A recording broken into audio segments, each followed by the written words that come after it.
A long time ago, in the early days of space travel, the galaxy made a rule that all species had to follow no matter what they believed, no matter where they came from. They were all told to remember this one warning: do not go near the humans. Do not disturb them. Do not speak to them. Do not wake them. No one really knew why the rule existed, because the reason was never written. The story behind it was too old for records, and older than most races. In the stars, many believed it was just an old tale made to scare the young. Others thought it was real, but still did not care, because they had never seen a human before, not even once. Some believed humans were all gone, that they had disappeared long ago, maybe in a war, maybe in a natural event, maybe they left the galaxy. No one could agree on it. Some said they were sleeping deep under their home world Earth, waiting for something, or maybe waiting for nothing at all. But even if no one saw them anymore, the rule stayed written in the council's code, spoken in schools, and whispered between stars: do not disturb the humans. The newer species laughed at this rule. They called it a joke. They said humans were a myth, a bedtime story, with too much fear, and no proof, no facts, just fear passed down like a superstition. One of these new thinkers was a young alien explorer named Kez. He was curious, brave, and often careless. He had read the rule many times in training, and still asked why over and over again. His teachers had no answer. They just said it was old and not to be questioned. But Kez wanted answers, real answers, not silence, not warnings. He flew his ship, the Sparrow Claw, through deep space with a small crew of 6. Their mission was simple: exploration, scouting forgotten planets, searching for tech ruins, anything useful, anything new. That is when Kez found the forgotten coordinates deep in a red file locked away in an old archive. The file was marked Earth, but the name meant nothing to his crew, just another dead world, or so they thought. He brought the data to the navigation system, and the path opened smooth and clear, as if waiting for someone to come back. The stars did not argue. The black sky gave no sign, but something felt strange, like the void itself was holding its breath. Kez did not care. He felt excited, proud. Even he was going to prove the old stories wrong. He was going to show the galaxy that humans were nothing special, that the rule was just fear born from shadows. The crew asked if it was safe. He smiled and said of course. No one had seen a human in over 5,000 years. How dangerous could a dead world be? How could silence hurt them? They entered Earth's orbit, slow and careful. The planet was blue and green and gray, not like the stories. No fire, no smoke, no giant machines, just clouds, forests, oceans, and strange broken shapes in the land like the bones of giant cities. No lights, no sounds, no defense systems, nothing. Kez said this world is asleep or dead, and we are alone. He landed the ship near what used to be a large human city. Tall towers, broken by time, vines crawling over steel roads, turned to dust, cars frozen in place, animals moving freely through once busy streets. It looked peaceful, like a graveyard left untouched by the universe. The crew stepped outside in full gear, checking the air and ground. No danger, no radiation, just quiet. And when the ruins stood like statues from a forgotten world, pieces of sign, screens, and tools that no one understood anymore. Kez laughed. The stories were wrong. There was nothing here, no humans, no power, no life, just echoes. He walked toward a strange object half buried in the ground. It was tall, made of smooth black stone with wires at its base. Symbols covered its surface, strange symbols that none of their scanners could read. He placed his hand on it. It felt warm. Then it blinked. A soft blue light ran across the stone. The ground shook just a little. A soft sound came from below, like breathing, like something waking up. The crew froze. They looked at Kez, who stepped back, confused. Then they looked at the horizon and saw lights, tiny dots flickering in the distance, blinking in a pattern, growing brighter every second. Kez did not move. He looked at his hand, then at the stone. It was still warm, still glowing. The wind stopped. The animals vanished. The air grew heavy. Something had changed. Something deep below the planet had felt the touch, and now it was listening.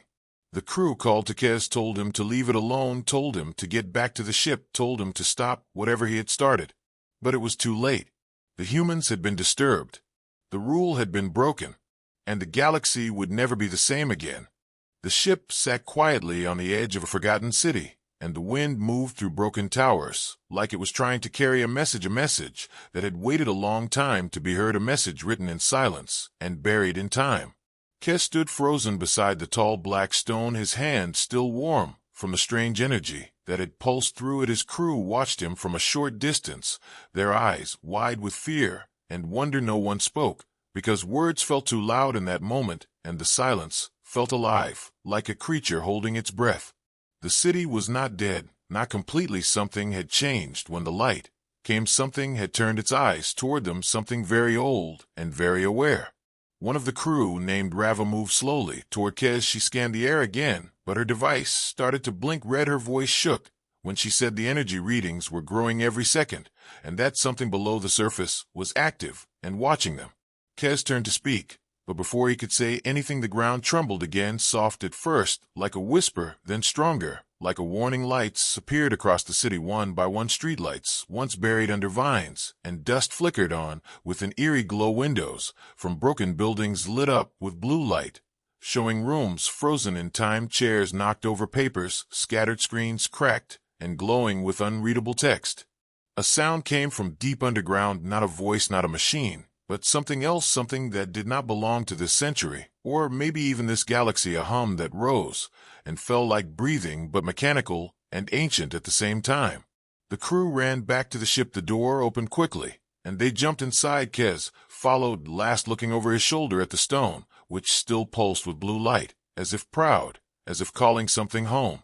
Inside the ship, the screens came to life. Without command, strange code appeared on every panel, shapes and letters they had never seen before. The navigation system shut down, the engines stopped working, alarms blinked without sound, and then all the lights inside turned red.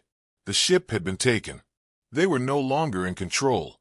Rava screamed and tried to reset the system, but her fingers only caused more error messages, more unreadable code. The screen flashed once more, and then went dark, completely silent again, but not safe. Kez moved to the front window and looked at the city. It was no longer still. Small machines floated above the streets, their bodies made of dark metal, smooth and silent. Like insects, they moved in patterns, scanning the air, the buildings, the ground. Then one of them turned and floated toward the ship. Everyone inside froze. No one moved, no one breathed, as the machine stopped just a few feet away from the ship's window. Its body shifted, its face opened like a flower, revealing a glowing center, a blue eye. It stared, and then it blinked. The ship's lights turned back on, one by one, green. This time the code disappeared from the panels, and the engines hummed to life. But they did not take off. They stayed grounded like a bird held by something unseen. A soft voice came through the speakers, not loud, not angry, but calm and sharp like ice. "You are not welcome here. Leave. Now." Rava looked at Kez, her face pale, her hands shaking. She asked what the voice meant, how it knew their language, how it spoke through their ship, how it knew they were even there. Kez did not answer, because he was watching the machine outside, watching it turn slowly and fly back toward the city, vanishing into the glowing towers like a ghost into mist. He looked down at the panel and saw something new. The screen showed Earth's surface, with glowing dots moving beneath the ground like rivers of light, following tunnels long forgotten, spreading across the planet and connecting to something larger, something central, something waking up. He whispered a question without meaning to, asking if the humans were really still here, if the stories were not myths, if the rule was not just fear but truth. And then the screen changed again, showing a single word: active. The word repeated in every language known to the galaxy, a warning, a signal, and a promise. Rava begged him to leave. The others agreed. They did not want answers anymore. They only wanted to escape. But Kez was still staring at the screen, at the word that did not change, at the truth he had found and the fear it brought. The lights outside the ship began to dim one by one. The buildings turned dark again. The streets fell quiet. The floating machines vanished like they had never been there at all. The city returned to silence, but now it was a silence that watched and waited.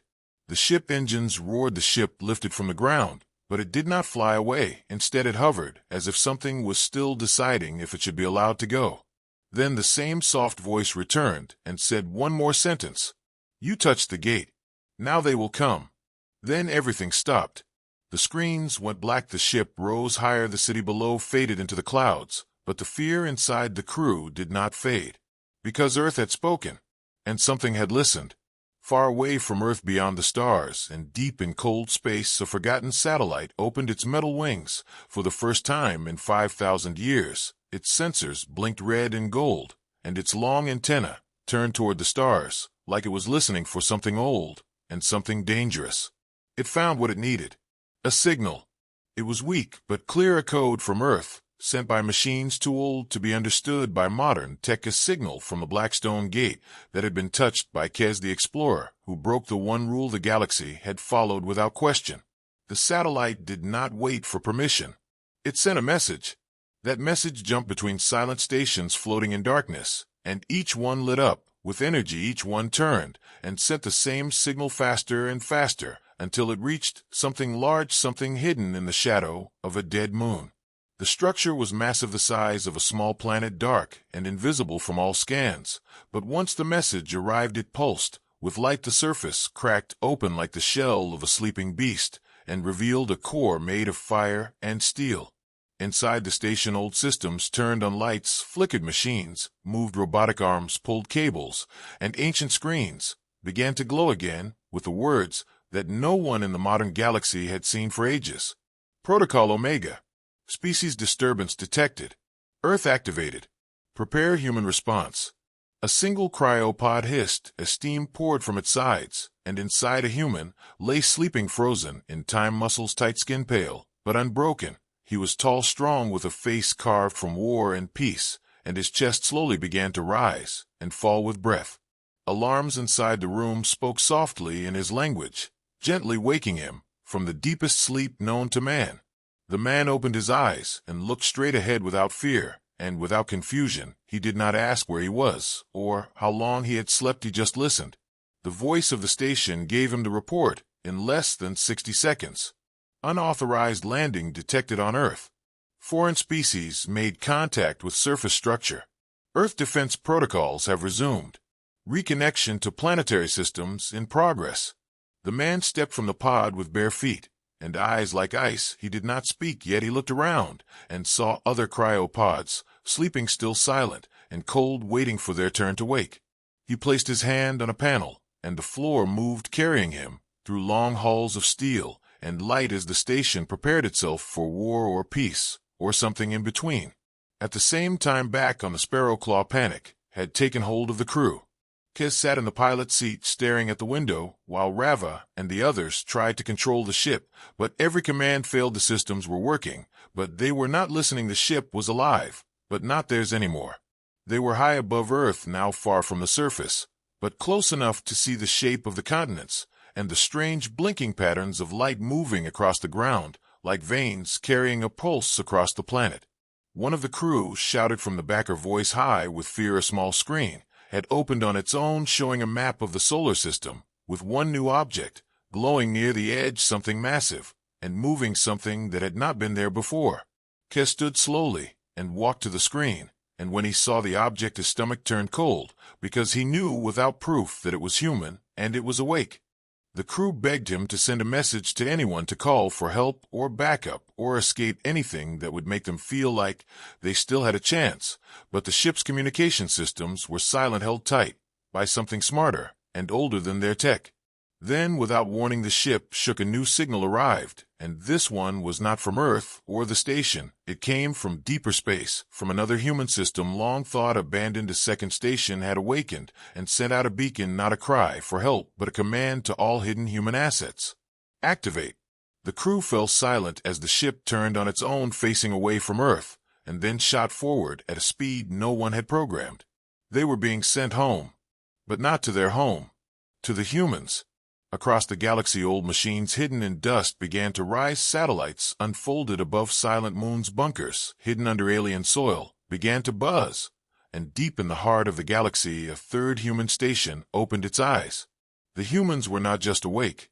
They were returning. The council received the signal with confusion, at first unable to read the code, unable to trace the source. Their scientists called it noise. Their generals called it a prank. But the elders knew better. The elders stood in silence as the ancient words flashed across their screens in red and gold. Earth activated. Omega protocol in motion. Humans online. And for the first time in 1,000 years, the galaxy felt something it had forgotten. Fear. Deep beneath the surface of Earth, in a place no alien eye had ever seen, and no modern map had ever marked, a vast chamber slowly came to life, filled with machines older than memory and stronger than time. The metal walls glowed with ancient light as cables pulsed like veins, bringing warmth to a city that had slept for thousands of years. Inside long halls lined with cryopods, a low hum began to rise, echoing like a heartbeat through the darkness. Each pod held a human soldier, frozen in perfect stillness, bodies, strong minds untouched by time, their armor sealed into their skin, their hearts waiting for the call that had now come. A panel lit up, and one by one the pods began to open. Steam rushed out like breath from a dragon, and boots hit the floor with soft, heavy sound. Soldiers stood tall, without speaking, without question, without fear, their eyes clear, their purpose already known. The first to awaken was Commander Eli Voss. He was taller than most, with eyes like storm clouds, and a voice that once made enemies surrender without a fight. He looked around at his waking squad, and nodded once the lights above flashed green, and the main console spoke in the voice of Earth itself. Intrusion detected on surface. Unknown species has touched Gate Stone Alpha. Protocol Omega has begun. Commander Voss stepped forward, his armor locked into place, with a sound like thunder, his voice calm and cold as he gave the order to activate the surface network and re-establish planetary defense rings. He did not ask who the intruders were or what they wanted, because it did not matter. The rule had been broken, and the response was already written. Above ground, the winds changed across Earth, birds flew in silence, animals hid underground, and the forests stood still as towers long hidden under hills, and oceans rose from their sleeping places. Weapons, once lost to time, opened their eyes and pointed toward the stars. The satellites in orbit reconnected, forming a web of energy around the planet, their signals bouncing between stations, relays, and hidden posts across the system and beyond into the old colonies, where human machines had waited in silence for the order to move. Commander Voss and his team entered a transport pod deep underground. It launched them through an invisible tunnel that led to a tower just outside the ruins where Kez had landed, but Kez was no longer on the surface. His ship had already been sent back into orbit, placed at the edge of space, like a warning left floating with no direction. Inside the tower, Voss stepped onto a platform and looked at the city he had once called home, now overgrown and cracked, but not forgotten. Machines flew past him, scanning the area, repairing broken parts, awakening old systems that had not moved in ages. He touched a control panel, and a map of the galaxy appeared. Lines showed trade paths, war zones, council stations, and the quiet zones, the places humans had once ruled, but left behind when they went to sleep, when they chose to vanish and give the stars peace. That peace was now broken. Voss spoke to his second-in-command, a woman named Illyra, with red eyes and a scar that ran from her temple to her jaw. She had been frozen beside him, waiting for this day. Her voice was steady as she confirmed full reconnection with all Earth defense systems, and that the hidden fleet near Saturn was preparing to move. Across the stars far beyond Earth, other humans were waking in other deep stations, old outposts built under the surfaces of moons, inside hollow asteroids, and behind false stars, each one answering the same call, each one activating the same program, each one remembering what it meant to be human. In one cold asteroid near the edge of the Orion sector, a single man stepped out of a cryopod and smiled as he looked at the blinking red message on the wall. Intruder detected. Earth active. Time to come home. The galaxy did not know what had begun, not yet. The council was still arguing, the scientists were still testing, and the explorers were still guessing, but the humans were not guessing, they were preparing.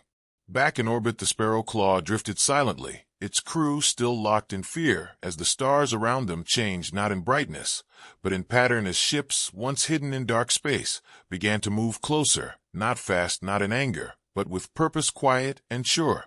Kez stood at the window, watching the shape of Earth grow smaller below him. He could feel the weight of what he had done pressing against his chest, not from guilt, but from understanding the stories were true. The silence was not safety, it was sleep, and now that sleep was ending.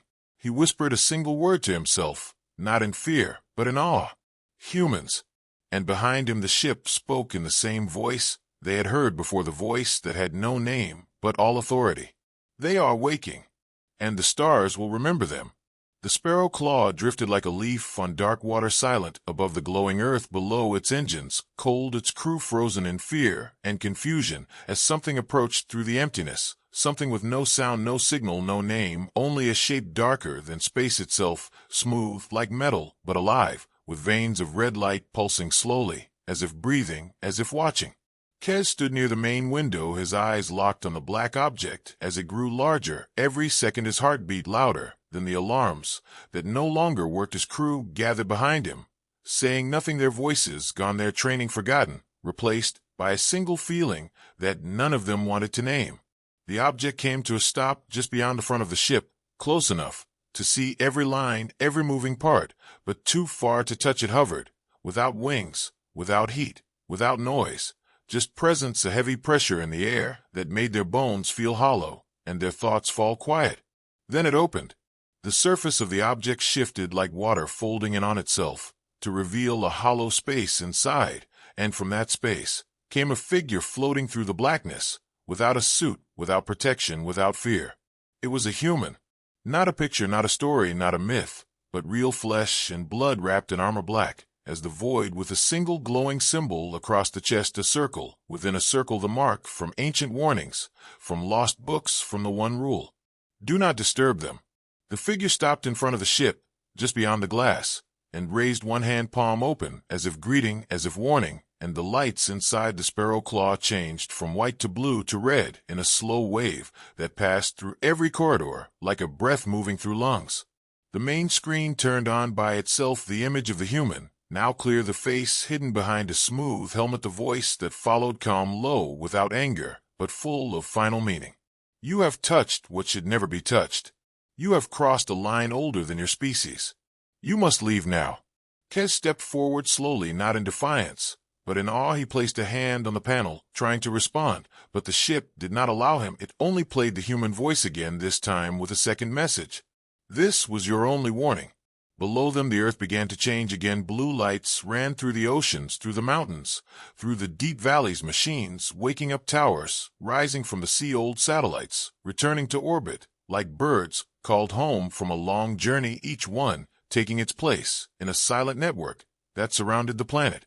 The crew watched as their ship began to move, without engines, without fuel, a pull from the human vessel guiding them, turning them away from Earth slowly, carefully, like a hand pushing a child away from fire. The stars shifted, the planet grew smaller, and the figure outside remained still, watching until the ship was far enough. Then, without a word or emotion, it turned and returned to the dark vessel, which folded itself, closed, and vanished without a trace. No trail, no heat, no sound.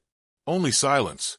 Back on the sparrow claw, systems returned one by one. Screens blinked green, commands worked, engines responded, but no one moved, no one touched a thing. They all stood still, waiting for something, waiting for permission to speak, to think, to breathe. Kez turned at last, his voice quiet, barely above a whisper. They are real. Rava nodded, her face pale, her hands trembling, her eyes locked on the place where the human had stood. We should not have come. The crew sat down one by one, not out of duty, but from the weight of what they had seen. The galaxy was not what they thought it was. The stories were not stories, the warnings were not myths. They were history, they were truth. And now that truth had returned. Across the stars the signal continued to spread, bouncing from world to world, waking machines on moons and stations, and hollow asteroids, codes written in a language long thought lost, now glowing on screens in every council hub. Omega active. Earth responding. Humans waking. The council called emergency meetings. The elders gave no speeches, only silence, only stillness, as they watched footage from the sparrow claw, frame by frame, watching the figure in black, the symbol, the voice that spoke without emotion, but with complete power. Kez made one final report before locking the logs, his words short, his eyes tired. We did not mean harm, but meaning does not matter. We broke the rule. And they remember. The message moved faster than light, crossing systems in seconds, slipping through networks and back doors built long ago by hands no one remembered. Its path was not blocked, its code not cracked. It carried no name, only one word repeated in every known language and some long forgotten. Humans. The Council of Species met in a panic, called from every corner of the galaxy leaders of great empires, noble minds, and ancient voices gathered in a single tower, high above a golden world that had never known war, but had always feared the day it might arrive, from somewhere long asleep. They played the footage from the Sparrow Claw again, and again slowing it, watching every frame, every movement of the black armored figure, floating outside the ship, a shape that should not exist, a presence that no scanner could read yet all could feel. The elders stood in silence, their faces carved from time, their robes heavy with tradition and memory. They did not speak. They only listened as others shouted questions and warnings and plans. Some wanted to send fleets to Earth, others begged for peace. Talks, some said the humans must be lying, must be weak, must be bluffing. But the elders remembered. They had lived through the silence that followed the first human wars. They had survived the Great Retreat, when humans left the stars and told the galaxy to forget them. They had seen whole systems turned to dust by human machines, not in hate, not in hunger only, as response cold and final.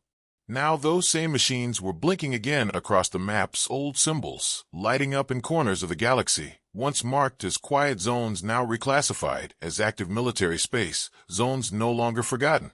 Ships that had not flown in thousands of years were lifting from ice-covered planets. Silent cruisers, hidden in asteroid belts, were now on the move, their routes clean, their purpose sharp.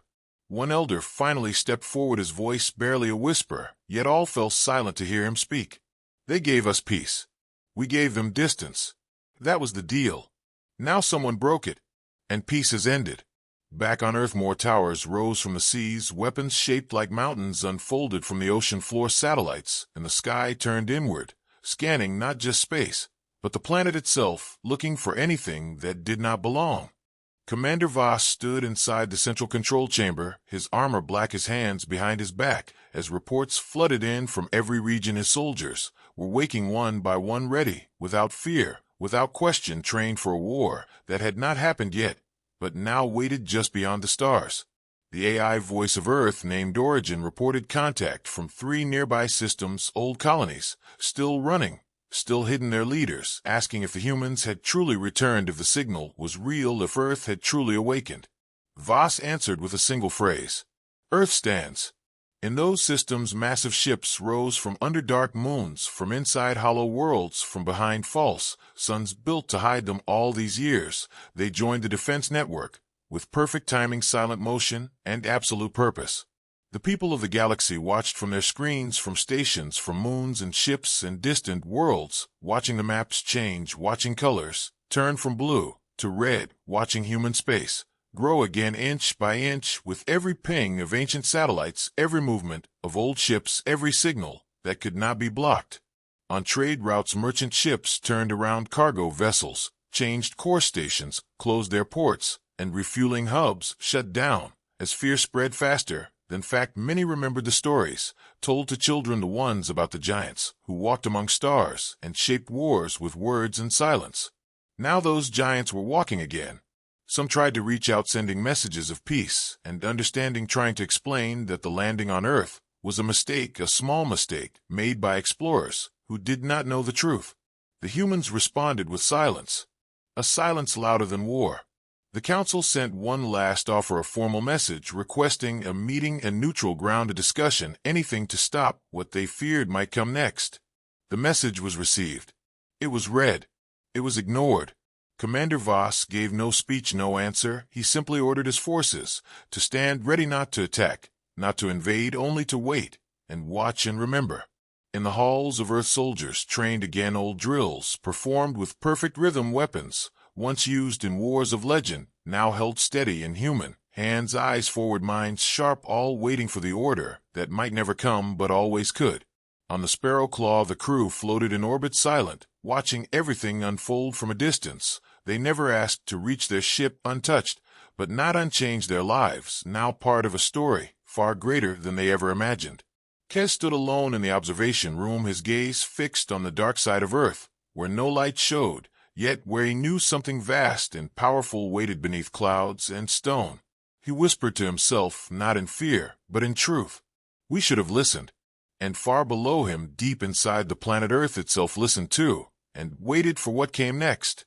The stars held their breath as the first human fleet moved through the black, a line of dark ships shaped like spears, silent, sharp, ancient, and new at the same time. They did not speak. They did not flash lights. They gave no sign of peace or threat. They only moved with perfect timing across systems that once belonged to them. They did not fire a single shot. They did not send a warning. They only passed through the quiet, like shadows made of fire and memory, and the galaxy watched every motion, with eyes wide and hands shaking. The council tried once more to make contact. Their finest diplomats sent messages in every language, using every channel, with voices filled with fear and hope and desperation, begging for a meeting, a moment, a word. The humans responded with stillness. Not cold, not cruel, only quiet. On Earth, Commander Voss stood before a great map of the galaxy, lines drawn in light symbols glowing red and blue and gold. He watched the spread of signals from old colonies and sleeping fleets as more pieces of the human web came alive from far corners where no one thought anyone still lived. Origin spoke from the wall behind him, voice calm and clear, reporting updates from dozens of systems, human systems, that were hidden, shut down for thousands of years, now blinking once more with life and order and strength. They are all responding, Commander. Every station, every outpost, every fleet, every world. They are all waiting. Voss nodded once and turned away from the map, walking through long halls of steel, past soldiers in black armor, standing like statues, each one trained, each one ready, no fear in their eyes, no hate, only discipline and purpose. They were not preparing for revenge. They were not planning for conquest. They were remembering who they were and reminding the galaxy why they had once been feared. On the Sparrow Claw, Kes stood alone, watching Earth from above, his face pale, his eyes distant. The others around him had stopped speaking days ago, afraid even to whisper near the walls of their ship, as if the humans could hear every sound, feel every breath, sense every thought. Kes had not tried to send another message. He knew now that words were not enough, not for them, not for this. He whispered to himself once more, not asking for forgiveness, not even for mercy, only saying what he knew was true. We were warned. Across the galaxy, in high towers and quiet chambers, leaders argued in hushed tones, trying to plan, to guess, to prepare. But none of their plans made sense anymore. None of their weapons felt strong. None of their ships felt fast enough. No plan worked against silence. No strategy solved what they could not understand. Because the humans were not just returning. They were watching. A message finally came, not from a mouth, not from a screen, not from a voice, but from every human ship at the same time, across every channel, in every language, across every planet the humans had once touched. They spoke without speaking, and the message was simple. We are awake. We are not angry. We are not weak. We are not alone. Do not test us again. The message was not a threat. It was a truth.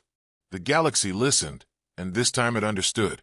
The Sparrow Claw was the first and last ship to land on Earth without permission. It was allowed to leave only as a lesson, a scar left on the surface of galactic memory, a story told by those who saw the edge and lived. Years passed, and the humans did not expand, they did not invade, they did not destroy. They only returned to the places they once called home. They rebuilt cities under ice. They cleaned towers on burning worlds. They walked again in halls no one dared enter for ages. They took back what was theirs and nothing more. But the galaxy never forgot. Trade routes shifted, colonies changed, maps were redrawn with new borders marked in black, where human space began, and others did not enter, even the brave ones, even the curious, even the foolish. They all knew. The rule still stood. Do not disturb the humans.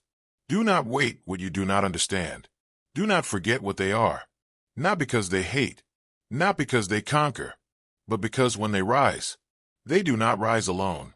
They rise with silence, with strength, with memory, and the stars themselves seem to bend and whisper as they pass.